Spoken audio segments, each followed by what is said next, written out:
Hello there, Aries. Welcome to your tarot reading.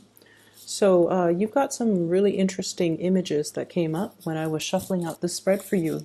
You've got some great things, by the way, and let me just talk about a few things first that I saw, and I'll unpack them via the spread.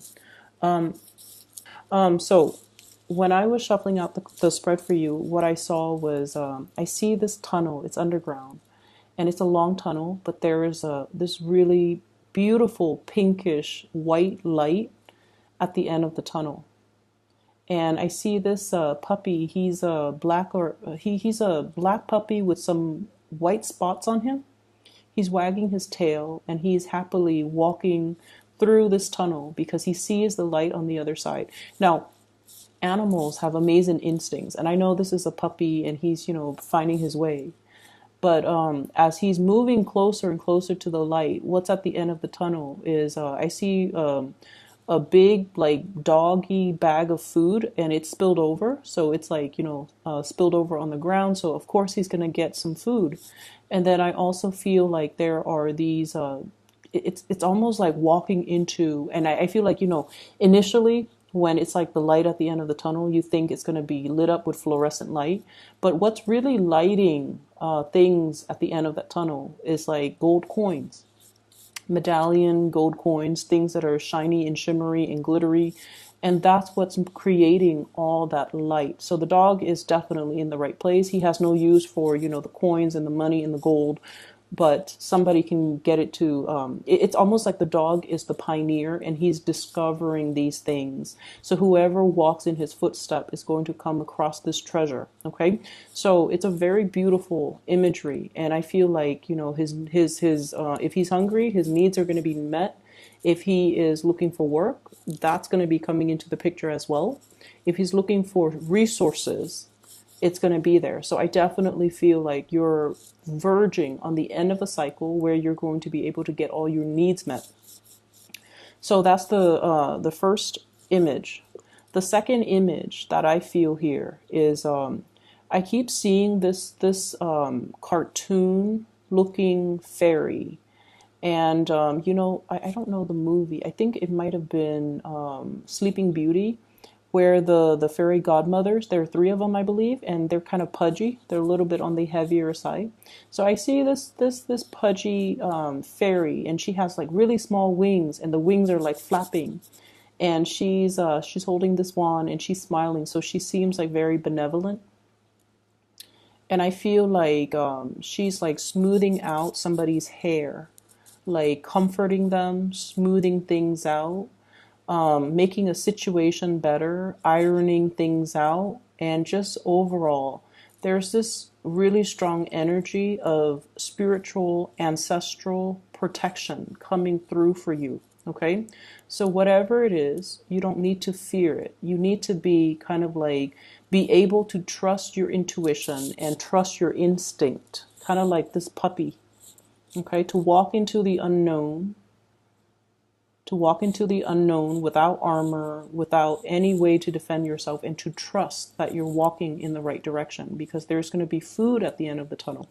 So that's what I saw. And I remember when I did the reading for you at the very beginning of the month, you guys have embarked on a journey and you're waiting for a situation. And I mentioned you were trying to flap your wings, trying to get to your destination, right?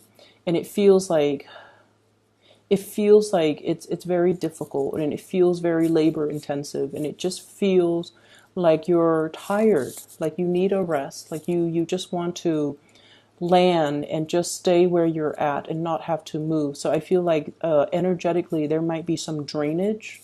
There might be a situation where you're feeling a little bit tired, a little bit under the weather, a little bit just vitality is very low. This could be with somebody that you're dealing with. If you're taking care of elderly parents, if you're taking care of people in your midst, there's somebody here that is very stubborn. They know what they have to do and they know what's good for them, but they're refusing to partake in activities or taking their medicine or doing things that would actually be beneficial. Like I see somebody who's cooped up in the home for a very long time, And I see them, I see you trying to, get them to move. Okay.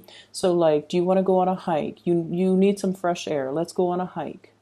And they're like, no, no, no, I'm okay where I'm at right now. And you're trying to tell them, hey, why don't we take a trip so that you can get your mind off things? They're like, no, no, no, I'm okay here. And so I feel like you're having difficulty trying to get somebody out of the house. And I feel like for some of you elderly parents, for others, it's somebody that is lacking in vitality and they don't want to do these physical activities. And it could be they're physically lacking in vitality, or emotionally they're feeling a little bit cooped up and they don't really want to they don't want to do what they know deep down is good for them. Okay, so they're trying to avoid doing the self work. Okay. What I'm also seeing as well, we have here the Ace of Wands. And we have as well, this is the Page of Wands. Okay.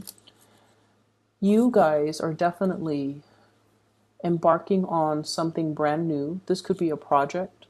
This could be a new job. This could be some type of a creative venture that you're very excited about and you're going to be undertaking wholeheartedly. There's a lot of hopefulness and optimism associated with this. This is an opportunity for you to kind of prove yourself.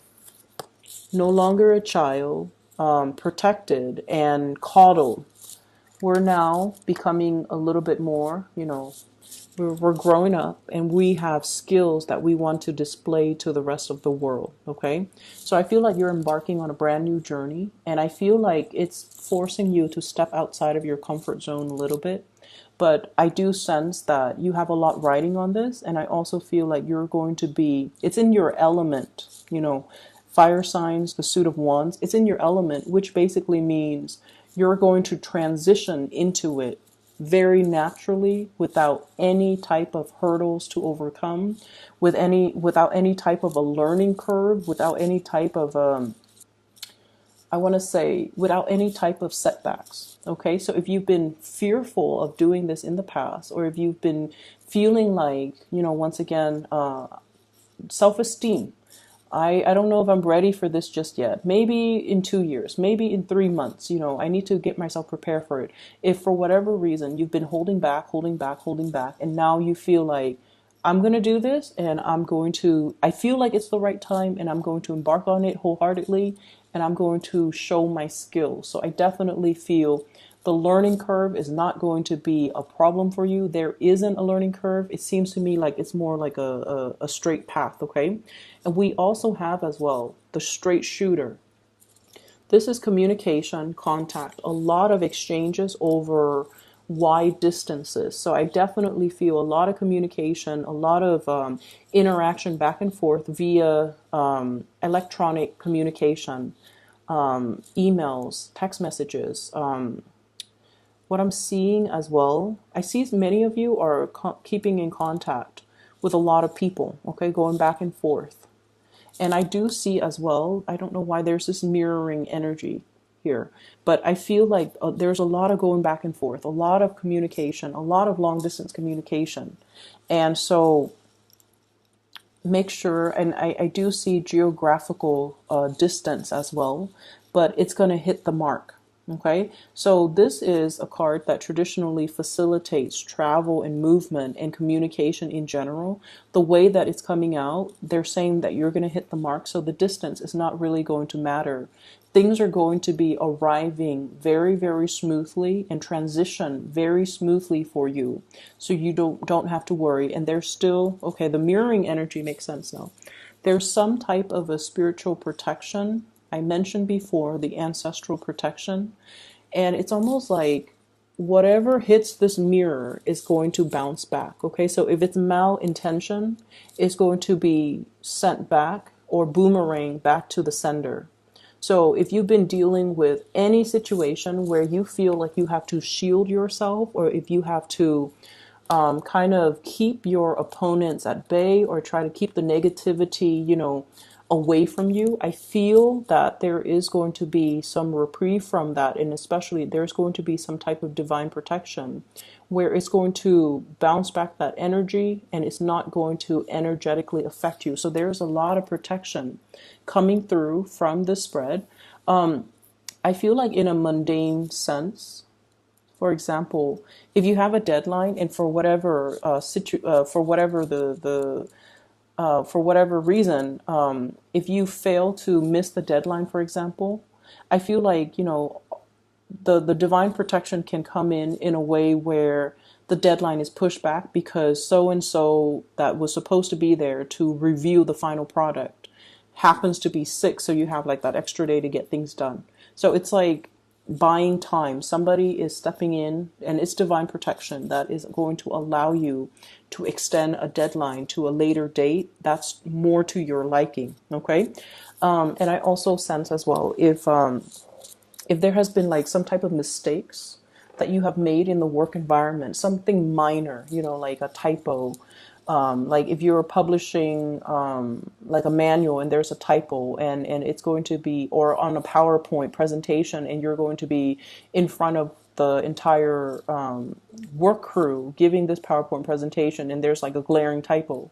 I feel like there might be some technology malfunction, no one sees it, and then there's an element about saving face. Okay, so I feel like you have some people behind the scenes working to kind of buffer you against whatever negativity, against whatever errors, against whatever typos and things like that. So you do have some really good things, and I feel for whatever reason, whenever I see the spiritual protection, I feel like they always come in because there is a reason for it.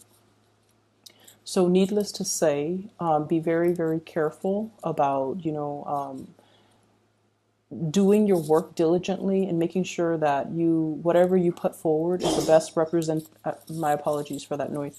Whatever you put forward or whatever you put out into the world, we still need to be mindful that it has to be a good or a desirable representation of us. So it doesn't alleviate us from,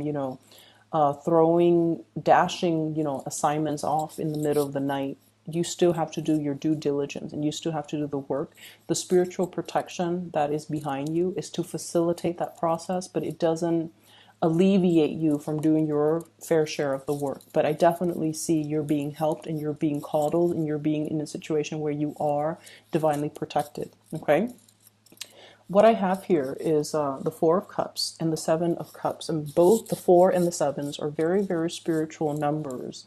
They are indicative of healing. They're indicative of, as well, healing others. Okay, the healer and the teacher is what I'm sensing here. And I do sense there's a major difference here. This is about somebody who wants to maintain their distance. Okay, they're not going to get emotionally involved in other people's problems. They say their piece and they kind of leave it alone. They don't let the emotional undertones affect their decision, or they don't get pulled into that emotional space where they're looking at things so subjectively that they're not able to see the forest for the trees. And then we also have the Seven of Cups. This is like that empathy and that sympathy, wanting to do things for another person, feeling things so deeply where we feel like we have to step in and intervene. So there is this opposition here about you needing to protect your energy and needing to not get sucked into other people's emotional flare-ups or even emotional trauma. So if you, for example, have been doing a lot for other people, if you're somebody in your work environment that is doing all the work, or that's like, the go-to person when people have problems and when people are dealing with emotional crises in their life, if it keeps happening over and over and over again, you kind of have to take the stance of, loving detachment, okay? Not wanting to get involved, knowing when to push things away, and knowing when to energetically not let other people's issues affect you. If it's their problem, it's their problem. As much as we want to get involved, we kind of need to preserve our energy and need to draw very clear boundaries, okay? I mentioned 2 weeks ago, there was this guilt, and I feel like it's coming into the picture. Wanting to do things for another person, or feeling like telling yourself, oh, I can't do this because of A, B, C. And usually those A, B, C reasons are linked up with another person that you feel this sense of indebtedness to. So I don't know, for some of you, I feel like somebody helped pave the way for you. Somebody provided something so that you could do something else. And I feel like there's a sense of guilt, there's a sense of indebtedness. And I feel like it doesn't have to be that way. So you kind of need to draw back your energy and to also learn to, it's almost like, yes, they built the foundation. You know, the fours are about the foundation. Yes, they built that foundation. But without your skills, without your diligence, without your hard work, you couldn't resurrect anything from that foundation. So they built the foundation, but it was your hard work that created everything else that came after. So you have to give yourself that credit and not feel that sense of indebtedness to another person. So I feel like there's something here where you are underestimating your capabilities or underestimating your strength, okay? I'm seeing as well, we have here shining away from the sunlight and the spotlight. So this is the Five of Wands. Not wanting to be in that sunlight or that spotlight. Conflict avoidant as well. Boundaries, okay? So making sure that you stand up for the things that you believe in. And this is something that I feel strange saying to an Aries, because you guys are very militant about defending your beliefs. You guys are quite aggressive when it comes to, giving somebody your 2 cents. You do get upset, you blow up, and then you get over it. But there is a situation here. The fives indicate opposition. It doesn't have to be nasty or drawn out, or it can just be a situation where we do not see eye to eye with another person. And I feel like you're blocking away this conflict, and I feel that you need to kind of face it head on. Underneath it is the devil, and this is something that, the devil is kind of like the greatest, like, sleight of hand. Okay, so it's almost like we fear it because we feel like he might exist out there somewhere, but it's in our mind space. Okay, so it's almost like the imagination runs wild, and we make a situation a lot scarier than it has to be. So unless we face it head on, it's going to be constantly, this dreaded fear, but it's not very real. So unless we face it head on, we're not going to be able to banish the fears. We carry it with us. So, and once again, like I said, I feel like it's a little bit strange for me to mention this for you guys, for Aries, but I feel like there's something here where you're trying to avoid conflict. You're trying to hold back. You're trying to appease the other person. And in a way, succumbing to that too much and not voicing your opinion, or not drawing boundaries, or not being able to confront or face the situation head on, I do feel that you're giving your power away. Okay? So make sure that you are aware of this, and, say your piece, hit your mark, and move forward. Okay? Tackling things, being strategic, and especially communicating in a way where you're able to get your point across. Okay, straightforward communication, hitting your mark right here, and not being afraid of whatever this conflict, this person is, because I feel like the fear is a lot bigger in your head and in your psyche than it is in reality.